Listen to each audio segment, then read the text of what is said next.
Hi everyone, it's DJ's Aviation. Welcome to the 18th episode in my 1 to 400 scale model airport series. In this update, unfortunately, we have no new developments with the airport or aircraft, but we do have 3 new routes which I'll get to as we move on to the various aircraft. The current time at DJ International Airport is 6:40 AM. If you did not know, there is a curfew in place at my airport. All operations and the last flight is due in at 11 PM. The airport then closes and reopens at 6 AM. Sitting in front of us now is the Aer Lingus A320. This is being heavily serviced and is the first flight out today. It will be departing for Dublin in around 25 minutes. Bags are being loaded on, the aircraft is being refueled, and catering is also being put on board. Moving along to our next aircraft, we have the Saudia cargo Boeing 747-8. This is currently the only cargo aircraft at the stands. We do see there are some GSE in front of the 2 engines. They are holding meats, which will be loaded onto the aircraft now, and a bit later on in the day we will see more GSE turn up and heavily service this when it departs for Saudi Arabia at 2 PM today. Moving to the runway, holding and getting ready for departure is our C5 Galaxy. This does not have a destination as it's unknown. It is completing top secret military flights and training for the pilots, so we do not know where this is off to, but it will be departing after our Brussels Airlines Airbus A380 departs off to Brussels. If you didn't know, Brussels Airlines have many flights that operate between Belgium and DJ International on a daily basis. This is just one of them. I should just correct myself, Aer Lingus isn't the first flight today, this is the first passenger flight. They began the loading process at 5:45 AM, but due to a delay weren't able to depart at 6:10. They are now departing, of course, at 6:40 AM. Moving up to our remote stands, we only have 2 aircraft positioned here at the moment. As you know, the airport's just reopened, so all aircraft that are coming in either circling or on their way, then you will eventually see the remote stands start to, I guess you could say, pile up, and that is when we usually have quite a lot of chaos. So in the front here we have the Monarch A320, and behind it the Ryanair 737 in the standard Ryanair livery. I should just point out it's not in the Boeing hybrid, as there is a Boeing hybrid livery for the Ryanair 737. These both will be leaving at 8:10 AM. We can start to see there is a bus just to the right of the screen there. There's a bus and just some other GSE that are heading towards the aircraft as they prepare to load. Moving along, we have the Airbus A380-800. This is the first of the new routes. This is operating a triangular route from DJ International to Dubai and then on to Melbourne. This is also in the United for Wildlife scheme, the first one, A6-EEI. This is currently getting pushed back and will be departing in around 25 minutes, although it is a bit early, so I'm not sure if it will have to hold. Moving along, we have a Klm 777, which will be heading off to Rio de Janeiro in around 5 hours. If you didn't know, this is in the orange Pride livery, which was painted on this aircraft last year to support the national team at the Olympics. Fuel and some other bits and bobs are being loaded on as we speak. Even though it departs in 5 hours, the GSE people do enjoy loading this aircraft as early as possible, as they are usually busy loading other aircraft. Just sitting behind it, we have a KLM Boeing 747-400 in the new livery. This will be heading off to Los Angeles in around 2 hours. Catering is about to be loaded onto the aircraft, and we can see the start of some bags. Moving to the left, we have the Icelandair 757 Hekla Aurora with winglets. This is also being heavily loaded as it will complete its flight out to Iceland and then on to America. This is the second triangular route, if you didn't know. It has a 2-hour layover in Iceland before it departs out to Montreal. And this will be departing in 1 hour and 2 hours for the KLM. Moving further left, the last gate on this side of the International Bay.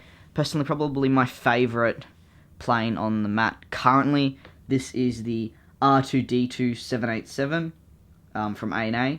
This is ready to depart out to Japan. It is being heavily serviced. The last bags, cargo, fuel, catering is all being loaded on. It's going to depart in 35 minutes. Moving to the back, our final two models are both the 777. One is currently not able to fly, and that is the one to the left of your screen. That is the Garuda Indonesia 777 in the SkyTeam, which I said is currently out of service as its engine is being repaired. It will be heading off to a hangar, which is not on the airport, but I'm just going to pretend it is, to get serviced a bit later today. To the right, we have the Air New Zealand 777-300ER in the standard Air New Zealand livery, so not the all-black one. Rego is ZKOKR. This also operates a triangular route, so this is the third and final new route that I have. It does a flight from DJ International to New York to Los Angeles. Air New Zealand did cancel their 777 service, which was going to Auckland due to poor numbers. A lot of people that were coming from America and my airport ended up switching to American Airlines. That concludes the aircraft section of the update. I do have some news regarding construction, even though there isn't any. Hobby grass, new releases, new models, etc. We're going to talk about that now, so thank you very much for, watching this part.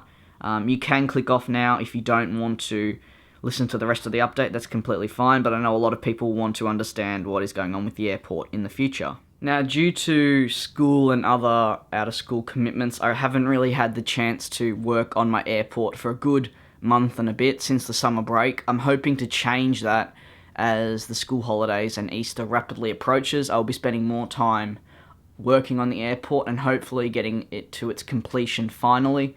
However, a couple of hours ago, I actually painted for the first time on the airport in around, as I said, a month and a half. This is now the media zone. So this is eventually when I do parking spaces and a road connecting like the terminal and this area. Buses will transport avid plane spotters or media that are going to be set up there to film rare arrivals, rare departures, etc. So like if Air Force One was coming in, we'd have media situated there. At the moment, what I'm trying to look at is getting figurines to put there or make like a little grandstand sort of thing. But that isn't down the track, as my first priority is like the hobby grass, which is kind of an afternoon's work, so I should be getting that done soon. And eventually the terminals, which will be probably the hardest job as it requires quite a lot of construction and further planning. But I do already know how my terminals are going to look, so I guess that does make the whole process a little bit easier. Moving on to our next topic, which is models. I did have a Delta A350, I believe, on order, or pre-order. However, that never turned up, even though I pre-ordered it in, I think, December or something. We still haven't received it, so put out their new releases for March. There were quite a lot of interesting models that came out. I'm just going to recap them now quickly for any collectors that didn't see. In the 1 to 400 scale, there is the Asiana A350-900, Delta 737-900, Iberia A340, 300 in the old livery, Ryanair A321-200 new livery, LATAM A320neo, Lufthansa A380, Mexican Air Force 7878, Qantas 7879. Now this is quite an interesting one. I do quite like the model, but we don't know if it's actually going to be the correct registration. On the picture, it's saying it is VHQAN. Again, I don't know if that's what they've heard from Qantas, that that's what the rego is going to be. We will just have to wait and see. Moving along, we have the United 737-700 with winglets, United Express CRJ 200 in the grey livery, and UPS 747-8F in the new livery, which is quite an interesting one. Now, the two ground service vehicles that I liked, but they're in the 1 to 200 scale, is the Ground Equipment 1 Emirates buses and Ground Equipment 2 Emirates tugs. Now, that could work very well with my Emirates A380, but they've released it in the 1 to 200 and not 1 to 400 yet. There are no pictures of these new ground crew attached to the GeminiJets, like release pictures, so we're going to have to wait to see when they put the post-production pictures out. Hopefully we'll get like a taste of them, so if they do come to 1:400 scale, I can kind of make a decision. As for new models, what I might be getting, I might look at getting one more new model, as I've saved up enough money. I'm not sure which one that is. Probably might be a domestic one or something from a new release. I do quite like the looks of the Air Canada 787-9 in the new colours. That hasn't been released yet, but I am pretty sure it's going to be released. Maybe, I don't have like a set time because they haven't really announced it, because they're still working on the mould and the livery in general, but I would say in maybe the April or May releases we'll see the Air Canada new liveries pop up, so I'll definitely be looking at them. I'll probably be pre-ordering them from my hobby house just because they arrive a lot quicker than Camost. As I said, I pre-ordered the Delta A350 all the way back in December. This model came out mid-January and we still haven't received it. No one's received it that pre-ordered it at Camost. So yeah, that pretty much concludes the entire update and news area of this video. I hope you guys enjoyed it. I try not to do these like a lot, if you know what I mean, like every single weekend, just because I strongly believe that if I have people waiting for quite a while, they do get, I guess you could say, hyped up for a new episode, and are more likely to watch it and enjoy it over having an episode a week and there being absolutely no difference. I know there was no difference in this update, but my last one was, I think, a bit over a month ago, so you guys have been waiting quite a while. So a lot of you are probably really looking forward to this. So thank you very much for watching. If you enjoyed the video, make sure to leave a like. I'll see you guys in the next update. Peace.